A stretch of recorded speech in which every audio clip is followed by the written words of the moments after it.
Today, we're going to be talking about coming up with ideas. You might want to create ideas for content. You might want to create a solution to a problem you're having. You might even just want to come up with ideas in general. But oftentimes, the first thing our brain's going to offer us is, I don't know.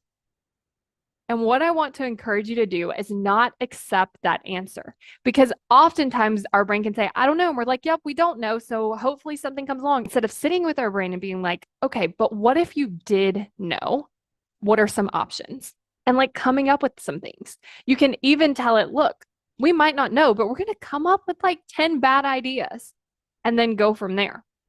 But what you want to do is start building that muscle. Like if you're wanting to create content, you might not know what to say, but what you can do is just start coming up with some ideas. And again, letting them be terrible.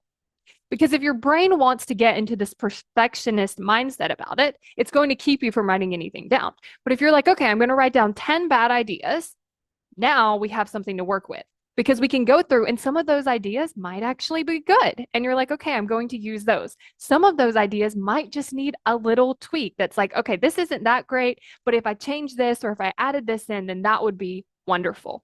And then you could go and create that idea. You can also say, okay, some of these ideas are just not ones I want to use, but you still develop the skill of getting your brain to go a little bit past, I don't know, and actually starting to create those ideas. You can also think about setting like specific times. Like this is just a time that I'm going to brainstorm ideas. This is the time when I'm going to create solutions to a problem I have and setting that attention. Another thing is to notice what's around you and where is it easy for you to have ideas. So this could look like making sure you're in a quiet spot. It could also look like going out into nature and having the ideas. It can look like maybe playing some kind of music. It could look like going on a walk and then having ideas there. So I want you to really think about, okay, when do I have good ideas? And then how can I keep implementing that? Because sometimes we're like, okay, I'm going to come up with content ideas. I need to be in my office. I need to be at my desk. But maybe your best ideas come to you when you're laying in bed. So like playing around with like, what else could this look like so that I can create more of that creativity? And also looking at how you can expand upon that and create those ideas in a place that feels really good to you. And I also want to encourage you to have fun with this. Like we don't have to make it very like serious and like I have to come up with a solution and I have to create all of these ideas.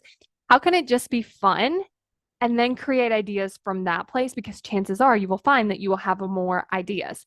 Another great thing to do is ask yourself questions. So when I think about creating content for this podcast, I like to ask myself, what do people need to hear? What do I want to share with people today? What's something interesting I could talk about? Like I really prime myself with these really good questions because then I can have all of these answers that give me so many great ideas. Another thing I want you to think about is oftentimes we know what to say. Like if someone came up to you and was like, hey, can you tell me something about commitment? I would have tons of things to tell them. And so asking these questions really give your brain somewhere to go instead of just being like, I don't know. Because chances are if someone came up to me and they asked me a question, I wouldn't just be like, I don't know. You'll just have to ask someone else. Like I would have some kind of an answer. So I want to encourage you to spend this time to create this skill of having ideas and then actually have those ideas and then implement them. Do you want to spend less time and energy going after your goals? Then you're going to want to take the right actions. And the way that you take the right actions is by not letting your brain pull you around to all these other things just so it can avoid doing the thing that needs to be done. So if you want to understand how to work with your brain so that you can take action so much easier, then go to successbykayla.com to get instant access to the free video, Why You Aren't Taking Action.